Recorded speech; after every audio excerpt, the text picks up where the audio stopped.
नमस्कार मंडळी, स्वागत आहे तुमचं कोरम मॉलमधून. तर मी आता कोरम मॉल याच्यासाठी आले कारण आज इथे लोकमत साहित्य महोत्सव 2026चं उद्घाटन सोहळा आहे. तर त्यामध्ये येणार आहे स्पृहा जोशी, त्याच्यानंतर पोलीस आयुक्त ठाणे आशुतोष डुंबरे सर येणार आहेत आणि सह पोलीस आयुक्त ज्ञानेश्वर चव्हाण येणार आहेत. तर चला, येताय ना तुम्ही पण लोकमत साहित्य महोत्सव 2026 उद्घाटन सोहळ्यामध्ये. एक्सेलेटरचा आवाज येतोय. हे बघा, हे आता आपलं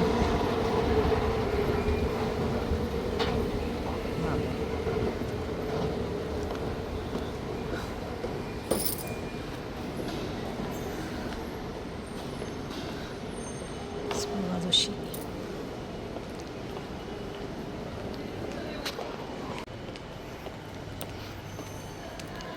हे इथे उद्घाटन असणार आहे पुस्तकांचं. ही आहे ज्युनियर एक्झिक्युटिव्ह निकिता.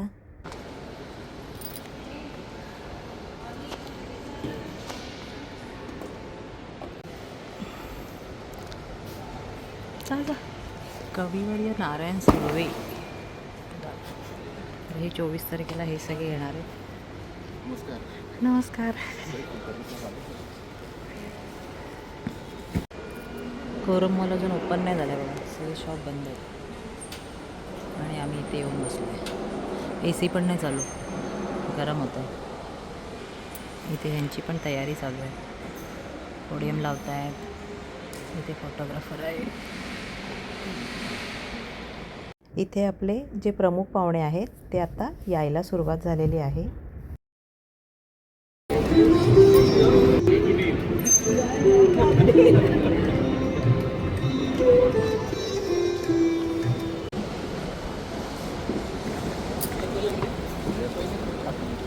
मंडळी नमस्कार. स्पृहाताई जोशी यांच्या हस्ते या आपल्या कविवर्य नारायण सुर्वे ग्रंथदालनाचं उद्घाटन होत आहे. ठाण्यामधून जर माझा कोणी हा व्हिडिओ पाहत असेल तर हे त्यांच्यासाठी आहे. हे लोकमतचं न्यूजपेपर जर तुम्हाला हवा असेल तर त्याची एक स्कीम आहे. त्याचा व्हिडिओ एक वेगळा मी लवकरच तुमच्यासोबत शेअर करेन. प्रमुख पाहुणे म्हणून श्री चंद्रकांत पाटील उच्च व तंत्र शिक्षण मंत्री हे उपस्थित राहणार आहेत.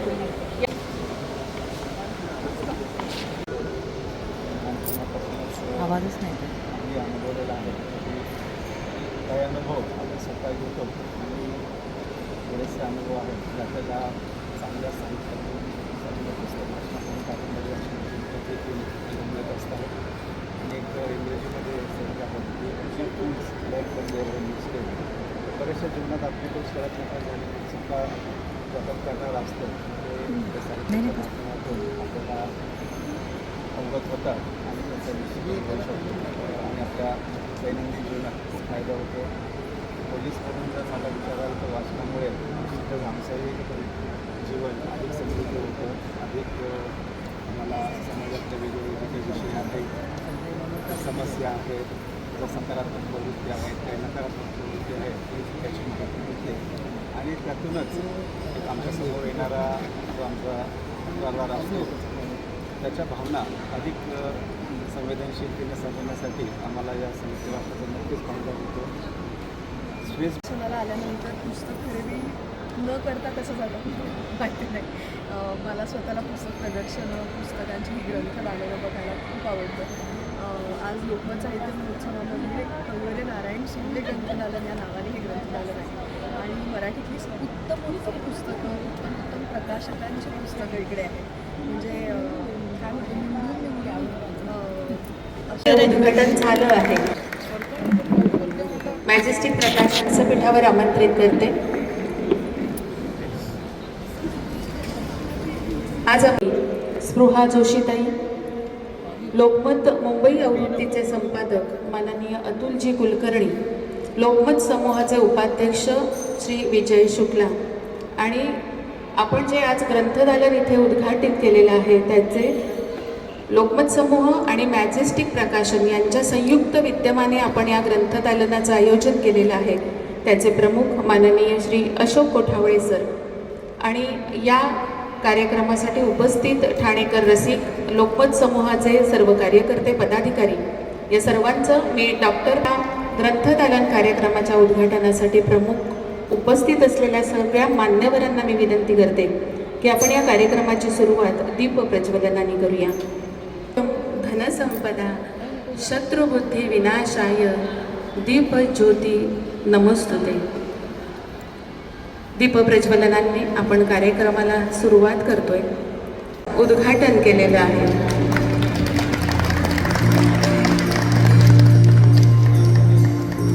पुस्तकांच्या रूपाने मानवाच्या जीवनात प्रकाश यावा, अज्ञानाचा अंधकार दूर होऊन ज्ञानाचा प्रकाश पसरावा यासाठी पुस्तकांचं योगदान खूप महत्त्वपूर्ण आहे. आणि म्हणून आजच्या प्रसंगी आपण पुस्तक प्रकाशनाच्या प्रसंगी आपण दीप प्रज्वलनाने आपल्या कार्यक्रमाला मंगलमय अशी सुरुवात केलेली आहे.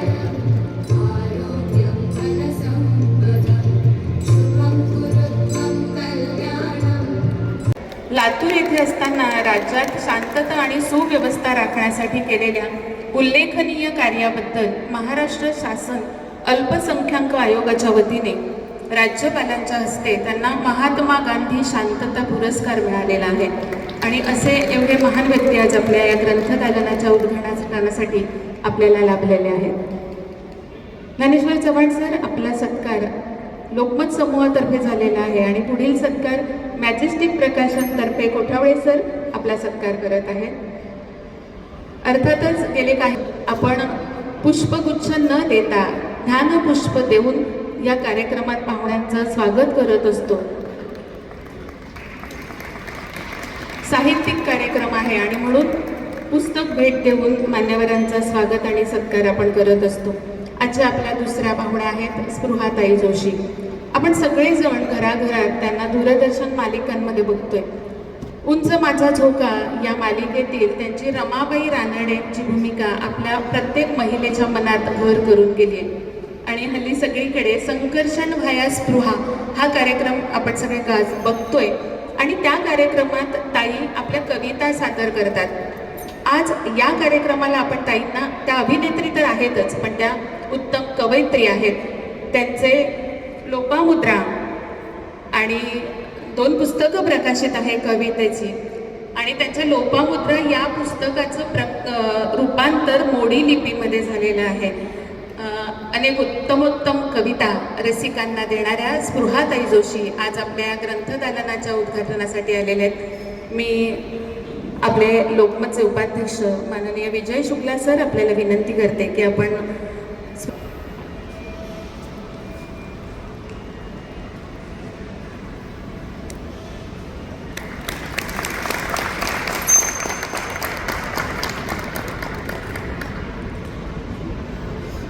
मॅजेस्टिक प्रकाशनच्या वतीने स्पृहाताईंना कोठावळे सर पुस्तक भेट देऊ इच्छितात. कोठावळे सरांच्या हस्ते आपण स्पृहाताईंचा सत्कार करतोय.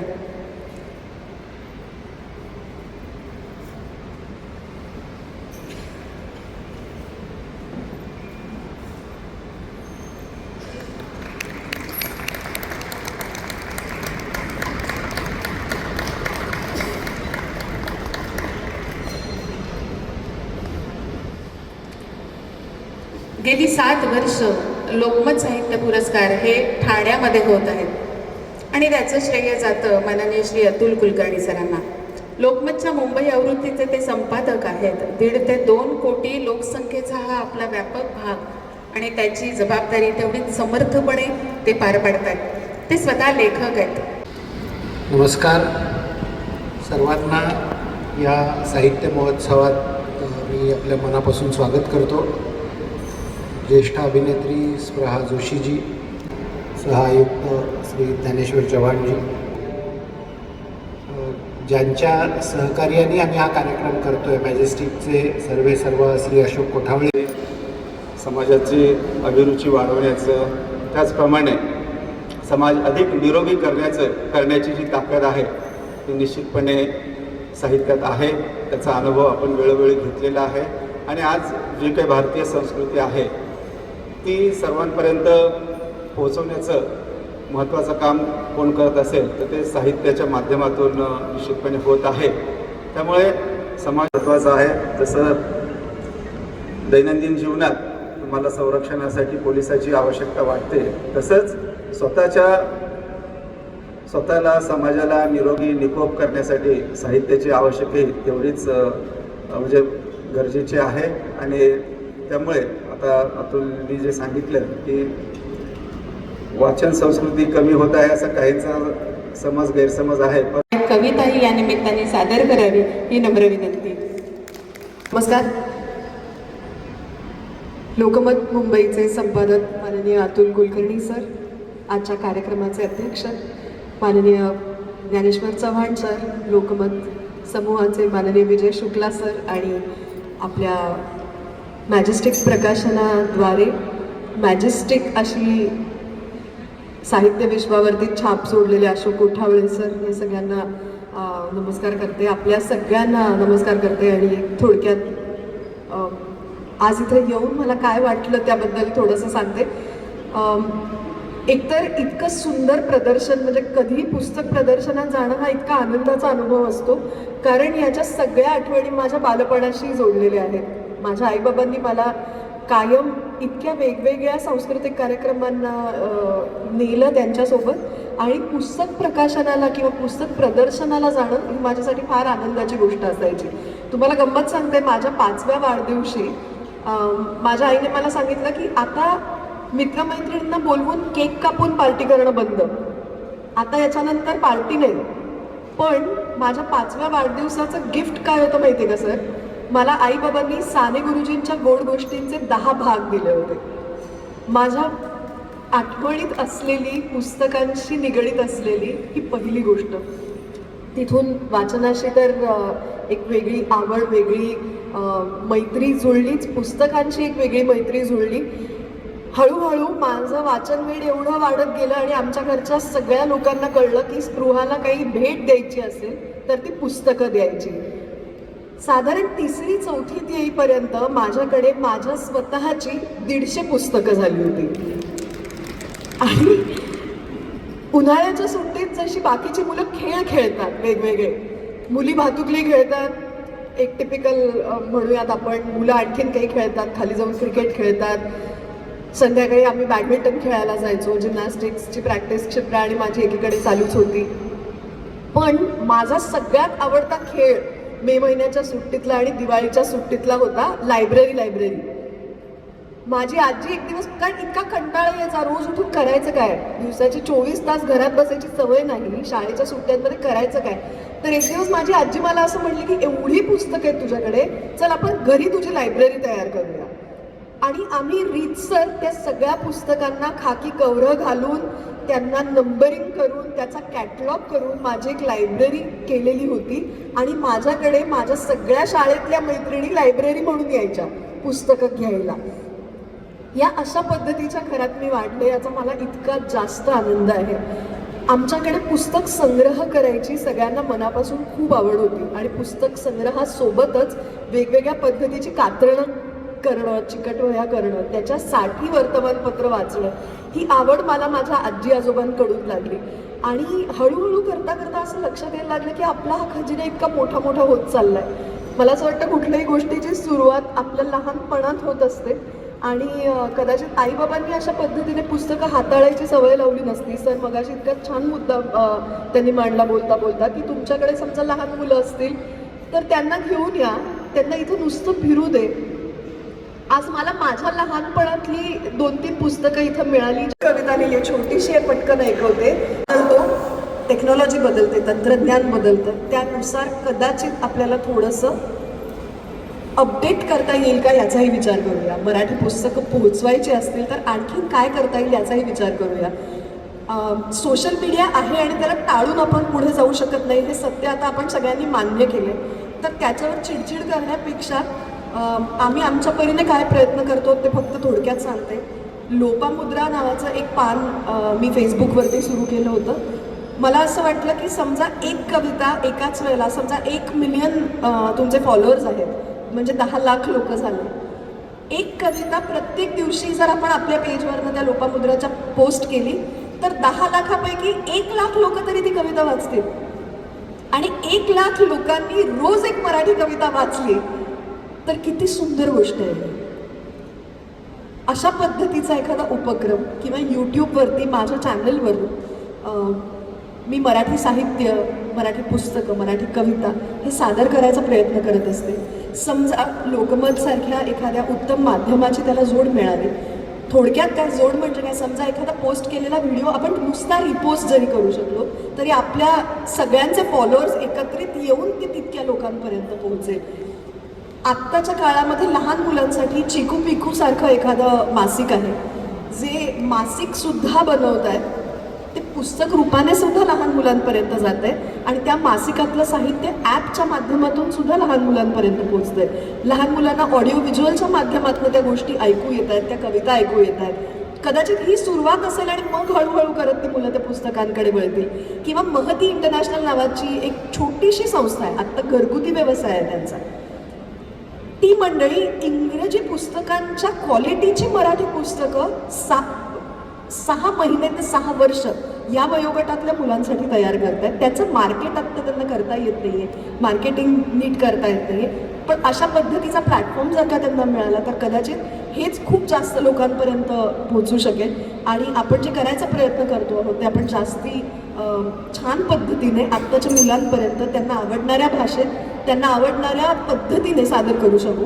आणि ही जी गर्दी आहे ती पुढच्या वर्षी आपल्याला डबल झालेली दिसून येईल.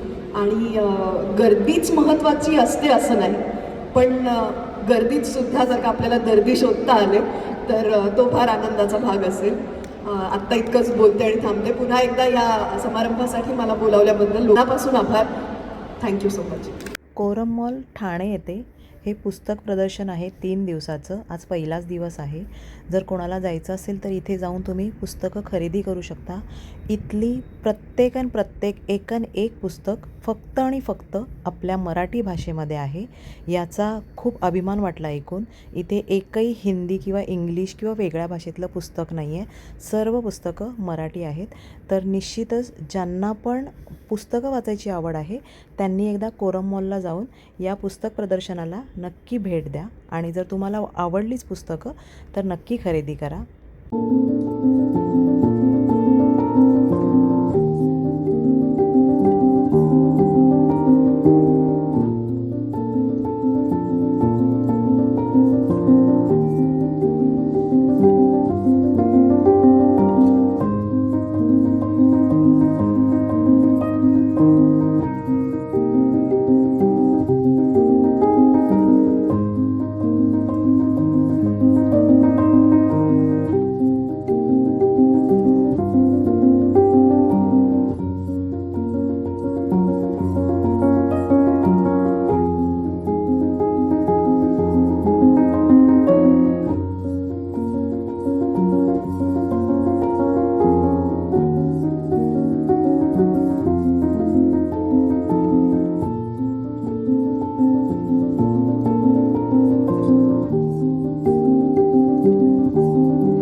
अजून आपले असेच बरेच व्हिडिओ लोकमतच्या कार्यक्रमाचे तुमच्यासोबत शेअर करणार आहे. तर हा व्हिडिओ कसा वाटला नक्की कमेंट्स करून सांगा. आणि माझे असेच नवनवीन व्हिडिओ पाहण्यासाठी चॅनलला सबस्क्राईब करून ठेवा. धन्यवाद. जय हिंद.